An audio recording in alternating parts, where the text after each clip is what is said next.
Hello everyone, কেমন আছো তোমরা সবাই? আশা করি সবাই খুব ভালো আছো। আমার চ্যানেলের আরেকটা নতুন ভ্লগে তোমাদের অনেক অনেক অনেক স্বাগত জানাই।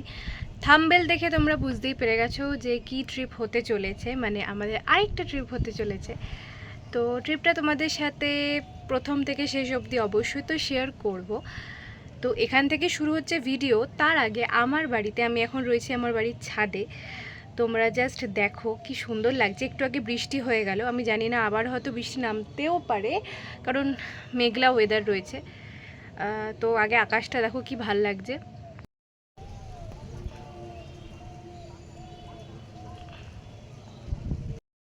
তো আমাদের আজ থেকে জার্নি শুরু। 14ই আগস্ট আজকে, কাল 15ই আগস্ট। তো আমাদের ট্রেন হাওড়া থেকে রাত 10টা 10-এ, হাওড়া জগদলপুর সম্বলেশ্বরী এক্সপ্রেস। এখান থেকে আমরা লোকাল ট্রেনে যাব হাওড়া, তারপর হাওড়া থেকে রাতের ট্রেন। তো আমরা পৌঁছাবো কিন্তু আগামীকাল রাত 10টা, মানে হচ্ছে আমাদের পুরো 24 ঘন্টা ট্রেনে থাকতে হবে।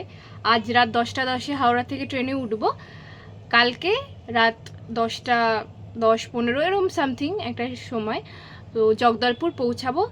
তারপর তো অবশ্যই জার্নি শুরু হচ্ছে আমাদের জগদলপুর থেকে, আর ট্রেন জার্নিটাও তোমাদের সাথে শেয়ার করব। তো তোমরা আমার সাথে থেকো। আর আর কি বলবো, আর কিছু মাথায় আসছে না আপাতত, মাথায় এলে পরে বলছি। মনে পড়েছে তোমাদের সাথে, তোমাদেরকে কি বলবো, সেটা হচ্ছে যে কালকে 15ই আগস্ট ঠিকই, কিন্তু আজ থেকেই সেলিব্রেশন শুরু হয়ে গেছে। এই ছাদে উঠেছি, এখন আশপাশ থেকে গান ভেসে আসছে, তো বেশ ভালো লাগছে। যাই হোক, তো কালকে 15ই আগস্ট ছুটির দিনটা পুরো ট্রেনের মধ্যে আমাদের থাকতে হবে। কি বলি বলো, কিন্তু তোমাদের ভালো লাগবে। আর যেহেতু আমি প্রচণ্ড এক্সাইটেড, কারণ আমার এই এই ওই দিকটা, মানে যেই দিকে আমি যাচ্ছি, জগদলপুর কোরাপুট ওই সাইডটা, আমি আগে কখনো যাইনি, প্রথমবার ট্রিপ করছি, তাই আমি প্রচণ্ড এক্সাইটেড। যেরকম যেরকম যাব সেরকম সেরকম তোমাদের সাথে শেয়ার করব। তো চলো শুরু করা যাক ভিডিও। যাই তাড়াতাড়ি, মোটামুটি লাগেজপত্র লাস্ট একবার দেখে নিই সব ঠিকঠাক আছে নাকি, কিছু নিতে হবে নাকি, তারপর রেডি হয়ে তোমাদের সাথে আবার কথা বলছি, দেখা হচ্ছে পরে। টাটা। হাওড়া স্টেশনে নেবে আমরা এই ব্যাটারি গাড়িটা বুক করেছিলাম আমাদের সমস্ত লাগেজপত্র নিয়ে। আমরা সোজা চলে গেছিলাম এক্সিকিউটিভ লাউঞ্জে, যেখানে আমরা 1 ঘন্টা মতো ছিলাম। আসলে অনেকটা সময় ছিল আমাদের হাতে, তো সেই জন্য আমরা চলে গেছিলাম সেখানে। আর যেহেতু আমাদের গাড়ি নিউ কমপ্লেক্স থেকে ছাড়বে, তাই নিউ কমপ্লেক্সের এক্সিকিউটিভ লঞ্চে আমরা যাচ্ছিলাম। আর ছোটো থেকে না আমার এই ব্যাটারি গাড়িগুলো দেখলে খুব চড়তে ইচ্ছা করতো, তো ফাইনালি সেই ইচ্ছাটা পূরণ হলো। আমরা এখানে দেখো গাড়িতে চেপে পড়েছি, এবার যাচ্ছি। নর্মাল দিনগুলোতে যখন হাওড়া স্টেশনে নেবে ভিড় ঠেলে বেরোই স্টেশন থেকে, তখন কী রাগ হয়, এত ভিড় এত ভিড়, স্বাভাবিক ভিড় তো হবেই। কিন্তু এই এখন যখন সমস্ত ভিড় ঠেলে না হেঁটে গাড়ি করে যাচ্ছিলাম, ওটা একটা আলাদাই আরাম লাগে। তো যাই হোক, দেখো হাওড়া স্টেশনের বাইরেটা আমার খুব ভালো লাগছিলো এই লাইটিংটা দেখে। তো তারপরে আমাদের এক্সিকিউটিভ লঞ্চটা চলে এসছে, এই যে দেখো এবার আমরা ঢুকছি। বেশ বড় ছিল ভেতরে জায়গা, অনেক বসার জায়গাও ছিল। তো আমাদের এই যে দেখো সিট নাম্বার ওদের কাছ থেকে নিতে হয়েছিল আমাদের টিকিট দেখিয়ে। আর ওদের বিভিন্ন বুকিং প্রসেসও আছে, হয়তো অনলাইনেও হয়। তো যাই হোক, আমরা গিয়েই বুক করেছিলাম। আর ভেতরে মিয়ামর ছিল, এছাড়া ওর পাশেই ফুড কোর্ট ছিল। তো যাই হোক, তারপর একটুখানি আমি সোফাতে বসেছিলাম, ভেতরটা পুরোটাই এসি। হাঁটতে বেরিয়েছি, কিছু দেখি কেনাকাটাও করবো, খাওয়া দাওয়া টুকটাক। এই যে পেছনে হাওড়া স্টেশন পুরো ফেটে যাচ্ছে ক্যামেরার আলোর চোটে। তো চলো, আমরা আবার এনজেপি স্টেশনে পৌঁছে গেছি। হ্যাঁ একদমই তাই, এনজেপি স্টেশনের বাইরে এরকম একটা ইঞ্জিন রাখা রয়েছে। এদিকে আরেকটা কাণ্ড হলো, আমার দাদা ছোলে ভাটুরে খেতে খুব ভালোবাসে। তো এই ফুড কোর্টে গিয়ে ছোলে ভাটুরে অর্ডার দিয়েছিল, কিন্তু এত লেট করছিল দিতে, ওদিকে আমাদের সময় হয়ে যাচ্ছিলো। আমরা যেহেতু 1 ঘন্টার জন্য নিয়েছিলাম এক্সিকিউটিভ লঞ্চটা, 9টা 20-তে আমাদের ওটা ছাড়ার কথা, কারণ রাত 10টা 10-এ আমাদের ট্রেন। তো যাই হোক, তো অর্ডার দেওয়ার পর এত লেটে দিল, তো আমাদের খাওয়ার ইচ্ছে ছিল না, তবু আমি আর বৌদি যাতে তাড়াতাড়ি হয়ে যায় সেই জন্য একটু একটু করে খেয়েও নিচ্ছিলাম দাদার থেকে। তো তারপর চলে এলাম স্টেশনে, আর আমাদের গাড়ি দিয়েছিল 19 নম্বর প্ল্যাটফর্মে। তো যাই হোক, এই যে দেখো ট্রেন চলে এসছে। আর এবার শুরু হবে আমাদের লম্বা জার্নি, মানে 24 ঘন্টার জার্নি। তো অনেক দিন পর এত লম্বা একটা জার্নি করতে চলেছি, বেশ ভালোও লাগছিল, আবার ভাবছিলামও ধুর এতটা সময় চলে যাবে। দিদাটাও ব্লগিং করছে। হ্যাঁ, দিদাটাও ব্লগিং করছে। ও এই যে আমাদের কম্পার্টমেন্ট, এবার উঠবো। আমরা উঠে পড়লাম ট্রেনে। সিটটা খুব ভালো পড়েছে, এই ওপরেরটা একটা সিট, এই নিচে আর ওইদিকে একটা। 10টা 10-এ ছাড়বে, এখন জানি না, হয়তো লেটও করতে পারে ছাড়তে। তো চলো দেখা যাক, ছাড়লে তোমাদেরকে বলছি। ট্রেন আমাদের 10টা 10-এ ছাড়ার কথা ছিল, কিন্তু আমাদের ট্রেন ছাড়তে ছাড়তে 10টা 25 হয়ে গেছিলো। তো যাই হোক, আমাদের জার্নি শুরু হলো। তো আমি এখানে বসে বসে একটা কথাই ভাবছিলাম, যে অনেক ছোটোতে আমি যখন জার্নি করতাম, তখন এই একদিন থাকা বা দুদিন থাকা ট্রেনে হতোই। তো বহু বছর পর প্রায় আমি 24 ঘন্টা ট্রেনে থাকবো, কারণ নর্থ বেঙ্গল যেতে গেলে তো 24 ঘন্টা থাকতে হয় না, 11-12 ঘন্টার মধ্যে আমরা নর্থ বেঙ্গল পৌঁছে যাই, অতটা সময় ট্রেনে স্পেন্ড করতে হয় না। তো যাই হোক, ট্রেন ছেড়ে দিয়েছে, এবার আমি চলে গেছিলাম একদম ওপরে বাঙ্কে। আমার এক সাইডে ছিল আর অপর দিকটা আমার বৌদির ছিল। তো আমরা উঠেই তোড়জোড় করছিলাম যে খেয়ে দিয়ে তাড়াতাড়ি ঘুমিয়ে পড়বো, আর ঘুমিয়েও পড়েছিলাম। আর দেখতে দেখতে এত ভালো ঘুম হলো না। তার আগে আমি বলি, প্রেত কথা শুনেছি রাত্রেবেলা, আমি ডাউনলোড করে নিয়ে গেছিলাম। তো রাত্রেবেলা কিছুক্ষণ একটুখানি প্রেত কথা শুনে তারপরে ঘুমিয়ে পড়েছিলাম। আর ট্রেনে ঘুমটা কিন্তু দারুণ হয়েছিল আমার। আর এই যে মাকে দেখছো, সকাল সকাল উঠে আমাকে জাগিয়ে দিয়েছিল। তো রাতে দারুণ ঘুমিয়েছি অনেক দিন পর ট্রেনে। গতবার যখন এনজেপি থেকে ফিরছিলাম, বেশিক্ষণ ঘুমাতে পারিনি, একদম ভোরবেলায় ঢুকে পড়েছিলাম প্যান্ডেলে। তো আজকে অনেকটা সময় পেয়েছি, বহুদিন বাদে ট্রেনে অনেকক্ষণ ঘুমানোর। তো মা কেমন লাগলো বলো? ভালোই লেগেছে, আমরাও ঘুমিয়েছি, ভালোই ঘুমিয়েছি।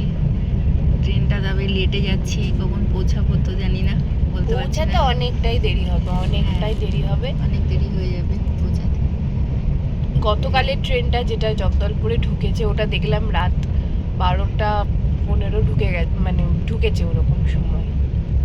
জানি না আজকে ট্রেনটা কত লেট। এখন পর্যন্ত 2 ঘন্টা লেট দেখাচ্ছে, চলছে 2 ঘন্টা লেটে। বাইরে প্রচুর কাশফুল ফুটেছে, প্রচুর প্রচুর প্রচুর মানে কাশফুল বিছিয়ে আছে, সাদা চাদরের মতো। সাদা সাদা।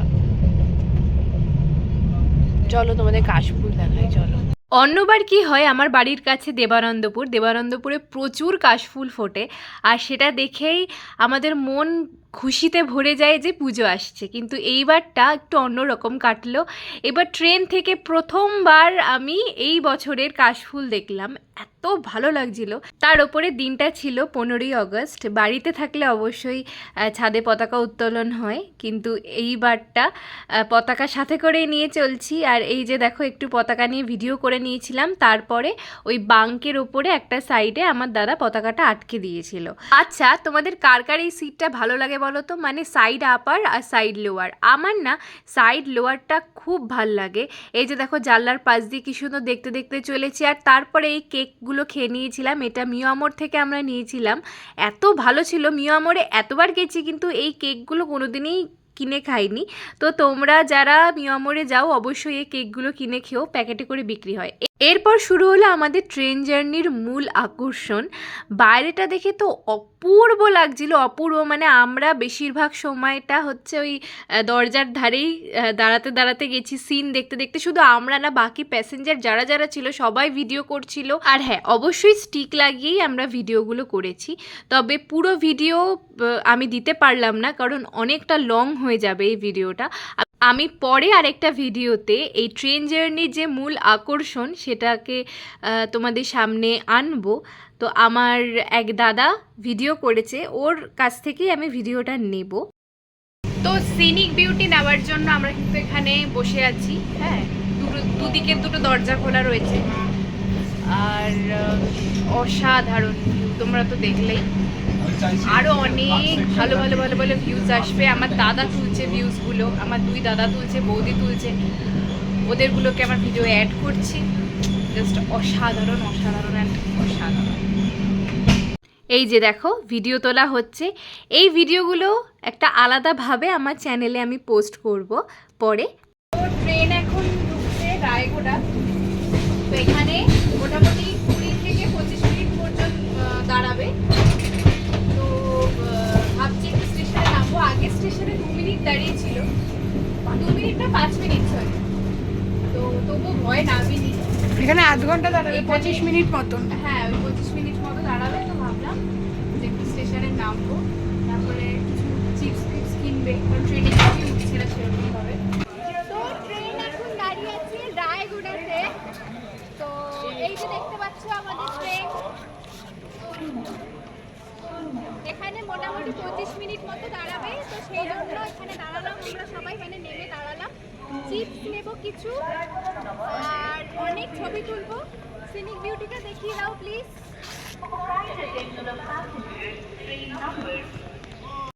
হাই করো, হাই করো, হাই।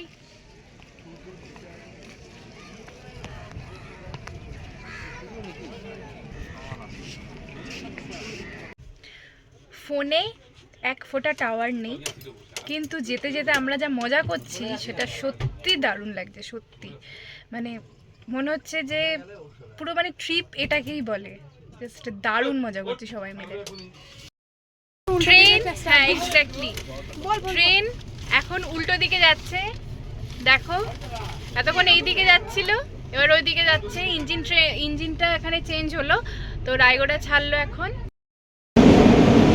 টানেল টানেল, কিছুক্ষণের জন্য মনে হচ্ছে শিমলায় চলে এসেছি না? হ্যাঁ, পুরো পুরো মনে হচ্ছে আমরা কালকা থেকে সিমলা ট্রাভেল করছি টয় ট্রেনে। টানেলগুলো একটার পর একটা ক্রস করছি, আর সেই পাহাড়ের স্পিড দারুণ দারুণ দারুণ দারুণ দারুণ, মানে 24 ঘন্টা ট্রেনে থাকতে হবে ভেবে মানে ভাবছিলাম কি করব 24টা ঘন্টা ট্রেনে, সত্যি কিন্তু সত্যি টাইম কিন্তু দারুণ ভাবে কেটে যাচ্ছে। এত সুন্দর এনজয় করছি, আর এত সুন্দর সিনিক বিউটি, ওই দেখতে দেখতে আমাদের টাইম কেটে যাচ্ছে। পুরো পুষিয়ে যাচ্ছে। আর এখনো অব্দি বেস্ট ট্রেন জার্নি আমার এটা। তো এখন বাজে 9:25 রাত। এখন আমাদের ট্রেন ঢুকলো কোরাপুটে ঢোকার সময় ছিল সন্ধেবেলা 6:30 নাগাদ। ট্রেন অনেকটাই লেট, এরপর আরও 1.5 থেকে 2 ঘন্টা মতো লাগবে আমাদের জগদলপুরে পৌঁছাতে। সাথে বাইরে বৃষ্টি পড়ছে, দেখতেই পাচ্ছ কাজটা দেখে। তো বসে আছি, অপেক্ষা করছি কখন আসে আমাদের গন্তব্যস্থল। এই যা, যাই হোক অবশেষে আমাদের ট্রেন জগদলপুর স্টেশনে এসে থামলো। যেখানে এই ট্রেন মোটামুটি 10:30টার মধ্যে ঢুকিয়ে দেওয়ার কথা, সেখানে এই ট্রেন ঢুকিয়েছিল রাত 1টার সময়।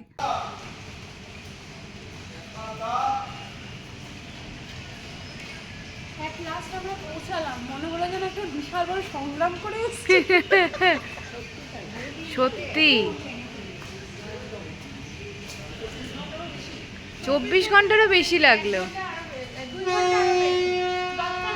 জগদলপুর স্টেশনের বাইরে এসে দেখলাম স্টেশনটা ইন্ডিপেন্ডেন্স ডে উপলক্ষে খুব সুন্দর করে সাজিয়েছে। তো এই যে গাড়িটা দেখছো, এই গাড়িটাই এবার আমাদেরকে পুরো ট্যুরটা ঘোরাবে। তো আমাদের জগদলপুর স্টেশন থেকে নিতে এসেছিলো। এরপর আমরা স্টেশন থেকে সোজা চলে গেছিলাম আমাদের হোটেলে, যেখানে আমাদের রুম বুকিং ছিল একটা রাতের জন্য। মানে এই যে রাতটা দেখছো, ওই রাতটুকুই আমরা ওখানে ছিলাম। সত্যি বলতে কিছুটা সময় পর ট্রেনে আর শেষের দিকে ভালো লাগছিল না, মনে হচ্ছিল কখন গিয়ে আলটিমেটলি পৌঁছাবো, কারণ ট্রেন অনেকটাই লেট ছিল। তো পৌঁছানোর পরে শুধু একটা জিনিসই ভাবছিলাম যে কতক্ষণে হোটেলে পৌঁছিয়ে একটুখানি ঘুমাবো।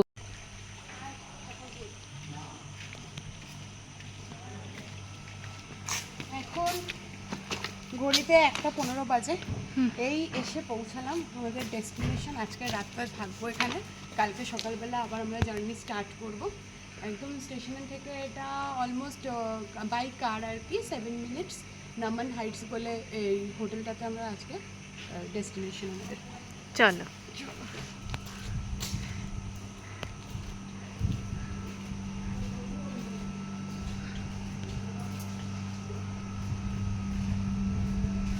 পৌঁছানোর পরে ভেতরের অ্যাম্বিয়েন্স দেখে এত ভালো লাগছিল, খুব সুন্দর করে সাজানো ভেতরের অ্যাম্বিয়েন্সটা, যে দেখে আলাদা রকমেরই ভালো লাগছিল। মনে হচ্ছিল যেন এতটা যে ঘুম ঘুম পাচ্ছিল বা টায়ার্ড ফিল হচ্ছিল, এত সুন্দর ভেতরটা সাজানো দেখে যেন মনটা কোথাও ভালো হয়ে গেল। তো চলো এবার তোমাদের ছোট্ট করে আমাদের রুম ট্যুরটা শেয়ার করি। চলো, এটা আমাদের রুম, তোমাদের রুম ট্যুরটা একটু দিয়ে দিই। হ্যাঁ আসছি, এই যে হ্যাঁ আসছি আসছি আসছি।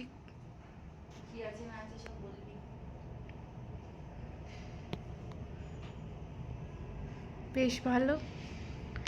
চলো বাথরুমটা দেখ।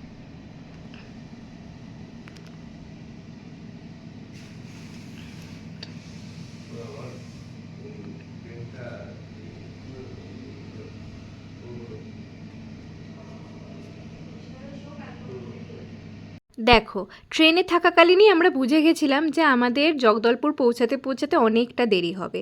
এমনিও আমাদের প্ল্যানিং ছিল যে আমরা জগদলপুর পৌঁছে হোটেলেই কিছু খাবো, সেই মতো আমরা ট্রেন থেকেই হোটেলে বলে দিয়েছিলাম 2 প্লেট তড়কা আর একটা ওই বাটার পনির, একটা 1 প্লেট নয়, ওই 2 প্লেট মতো অর্ডার দিয়েছিলাম। যাই হোক, আর তার সাথে গ্রিন স্যালাড আর রুটি।